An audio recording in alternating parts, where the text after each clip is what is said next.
नमस्कार, मी वैशाली. स्वागत आहे तुमचे टी टाइम विथ वैशालीमध्ये. मैत्रिणीनो, आज मी तुम्हाला मार्गशीर्ष महिन्यामध्ये महालक्ष्मीचे व्रत आणि उपवास आणि कथा याबद्दलची मांडणी करून दाखवणार आहे.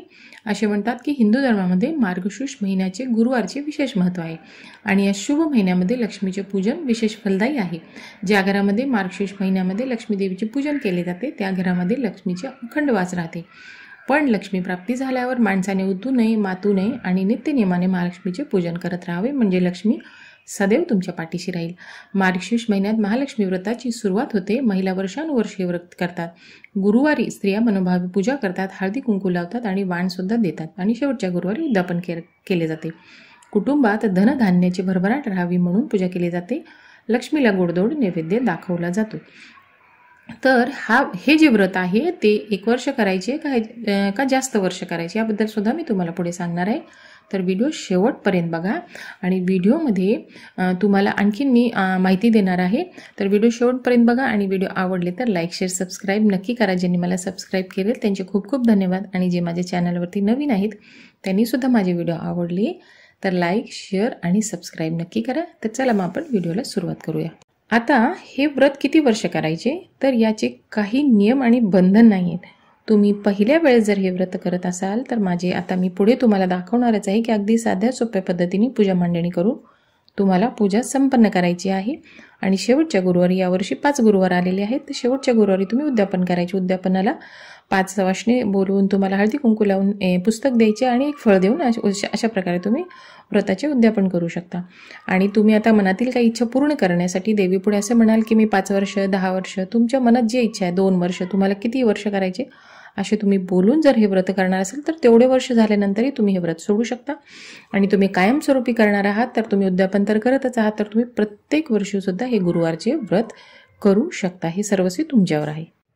तर सर्वप्रथम आपण जिथेही पूजा मांडणी करणार आहे, तुम्ही फरशी जरी पुसून घेतली असेल तर पूजेच्या वेळेस तुम्ही तेवढ्या भागाला अगदी स्वच्छ पुसून घ्यायचं आहे आणि तिथे स्वास्तिक काढायचे आहे. आता स्वास्तिक योग्य पद्धतीने कसे काढायचे याचा मी व्हिडिओ टाकलेला आहे, तुम्ही नक्की पहा. आपण अधिकचे चिन्ह करतो ते अगदी चुकीचे आहे, म्हणून तुम्ही मी लिंक देईन ते पहा. आणि असे तुम्ही स्वास्तिक काढून पूजेला सुरुवात करायची.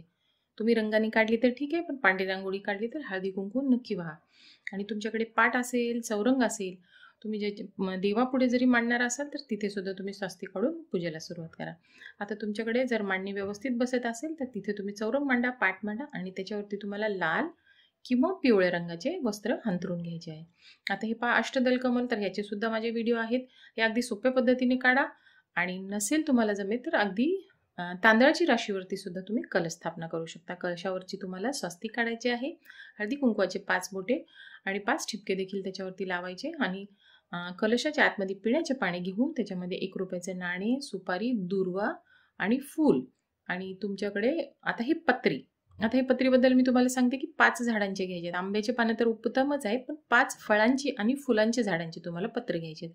गुलाब, जास्वंद, सीताफळ, चिक्कू मला जे भेटले ते मी इथं पत्री आणलेली आहे. तुम्ही खायचे पाणी आणि आंब्याचे पाणी तर नक्कीच ठेवा.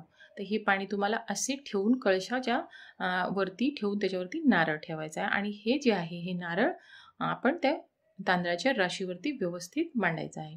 ही आपली पूजेची सुरुवात आहे. तर या प्रथम आपण कलश स्थापना केलेली आहे. तर हळदी कुंकू आणि कलशाला तुम्ही तुमच्याकडे काही दागदागिने असतील, तुम्ही त्याला सुशोभित करणार असाल तर ते तुम्ही कलशाला नक्की घाला. या कलशालाच आपण लक्ष्मी स्वरूप मानून पूजा करणार आहोत, त्याच्यामुळे तुम्ही कलशाला अगदी सुशोभित करा. तुम्ही वेणी, गजरा तुमच्याकडे सजवायला जी काही असतील कलशाला. आता हे पहा छोटीशी ओढणी मी आणलेली आहे. कलशावरती आपण अशा प्रकारे घालून घ्यायचे आहे. तुमच्याकडे असेल तर ठीक, ब्लाऊज पीस देखील तुम्ही घालू शकता.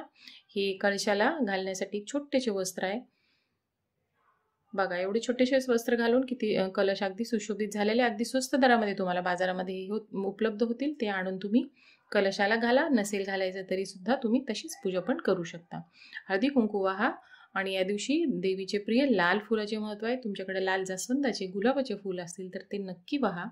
आणि निरांजन, समई, दिवा, धूप, उदबत्ती हे सर्व प्रज्वलित करून तुम्हाला पूजेला सुरुवात करायची आहे. हे कलशाला आपण निरांजन ओवाळून घ्यायचे आहे, धूप ओवाळून घ्यायचे आहे आणि पूजेची सुरुवात. आता श्री गणेशाय नमः.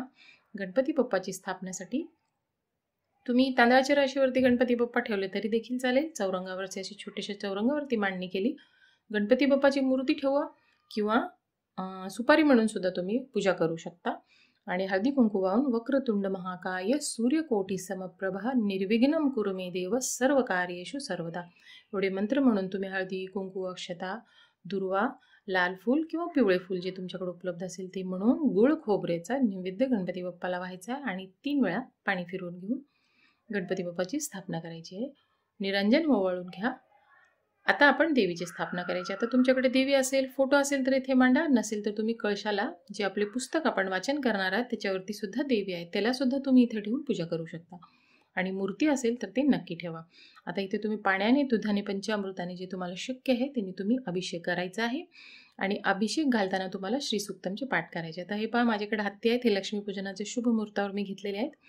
तर याचे सुद्धा आपण लक्ष्मीचे पुढे नक्की तुमच्याकडे असतील तर हत्ती नक्की मांडा. आणि तुम्हाला महालक्ष्मी अष्टकमचे पाठ झाल्यानंतर तरी म्हणा किंवा अभिषेक घालताना तुम्हाला हे म्हणायचे आहे. आणि तिथे लक्ष्मीसाठी तुम्हाला तांदळाच्या राशीवरती तुम्हाला देवीची फोटो मूर्ती असेल तर त्याची स्थापना करायची आहे. तुम्ही तांदळावर देखील ठेवू शकता किंवा असं छोटंसं चौरंग असेल तर ते मांडा आणि त्याच्यावरती तुम्ही लक्ष्मीची मूर्ती ठेवा. आता लक्ष्मीची मूर्ती कशी असावी याच्याबद्दलचा माझा व्हिडिओ आहे, ते नक्की बघा. तुमच्याकडे असेल तर तुम्ही जे आहे ते मांडा, पण घेणार जर असाल तुम्ही तर कशी घ्यावी हे नक्की पहा आणि त्याच्या तशाच प्रकारची तुम्ही मूर्ती घ्या. आता हे बघा लक्ष्मी ठेवून त्याच्यापुढे तुम्ही अशी हत्ती मांडून घ्या आणि त्याची पूजा करा. आता महालक्ष्मी अष्टक मी तुम्हाला म्हणून दाखवते.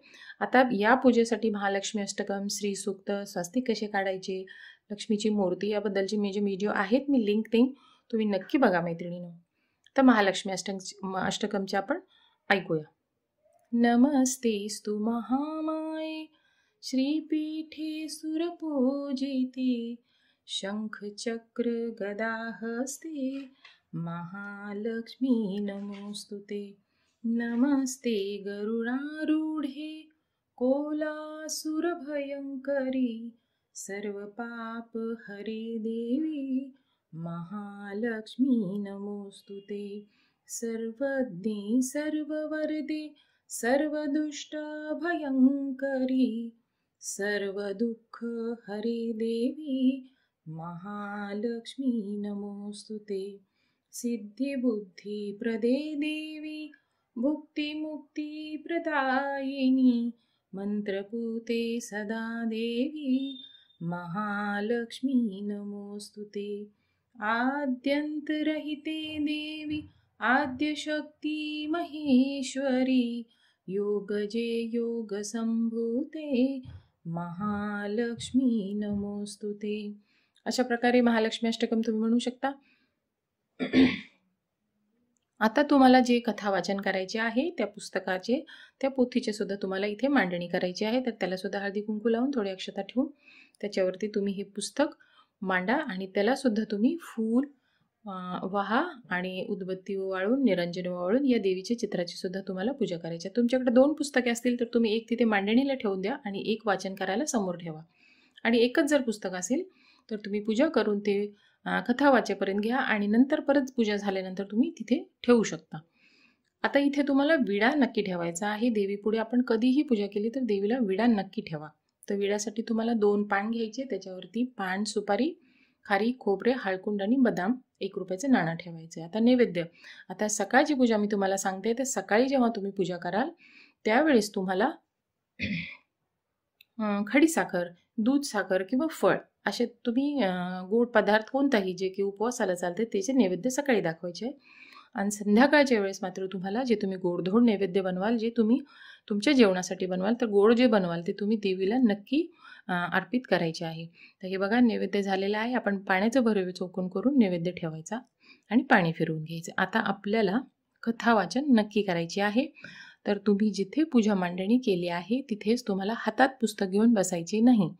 तुम्ही पाट, एखादे कपडा, तुमच्याकडे ब्लाऊज पीस असेल ते अंथरून त्याच्यावरती पाट चौरंग ठेवून त्याच्यावरती हे देवीचे पुस्तक ठेवा आणि त्याची मांडणी करून तुम्हाला संपूर्ण कथा वाचन करायचे आहे. कथा तुम्हाला तुम्ही वाचन करत असाल तर तुम्ही घरच्यांना करत कोणी सदस्य असेल, जर तुम्ही वाचन करताना त्यांना ऐकायला बसवले तर खूप छान होईल. कथा ऐकल्याने सुद्धा आपल्याला खूप लाभ मिळते. तर ही तुम्हाला संपूर्ण कहाणी या दिवशी वाचन करायची आहे. आता संध्याकाळची पूजेला मी तुम्हाला सांगते की संध्याकाळी तुम्हाला आपल्या मुख्य दरवाजावरती असे लक्ष्मीचे पावले नक्की काढायचे आहे. तुमच्याकडे चिटकवलेले पावले असले तरी तुम्ही रांगोळीने पावले लक्ष्मीचे काढा आणि 2 दिवे आपल्या दरवाजावरती गुरुवारच्या संध्याकाळी आपल्याला नक्की लावायचे आहेत. तर या दिवशी लक्ष्मीचे आगमन होते असे म्हटले जाते. आता ह्या सर्व कथाच आहेत, पण आपल्याला जर एक अदृश्य शक्तीवर विश्वास आहे तर आपण हे नक्की करायचं आहे. आता हे सर्व झाल्यानंतर आपल्याला शेवटी आरती करायची आहे. तर सकाळी पण आरती तुम्ही करा, गणपती बाप्पा आणि महालक्ष्मीची आरती करायची आहे आणि संध्याकाळी सुद्धा तुम्ही नैवेद्य दाखवून देवाला आरती करा, महालक्ष्मी अष्टक श्री सुक्तमचे पाठ करा आणि सगळ्या घरातल्यांनी मिळून जर आरती केली तर खूप छान. आरती झाल्यानंतर तुम्ही कापूर आरती करा आणि सगळ्यांनी अगदी मनोभावे हे पूजन करायचे आहे. तर असे हे महालक्ष्मीचे व्रत आपण सगळ्यांनी करायचे. मैत्रिणींनो, व्हिडिओ कसे वाटले?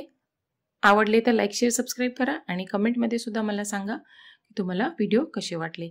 तर तोपर्यंत पाहत राहा टी टाइम विथ वैशाली.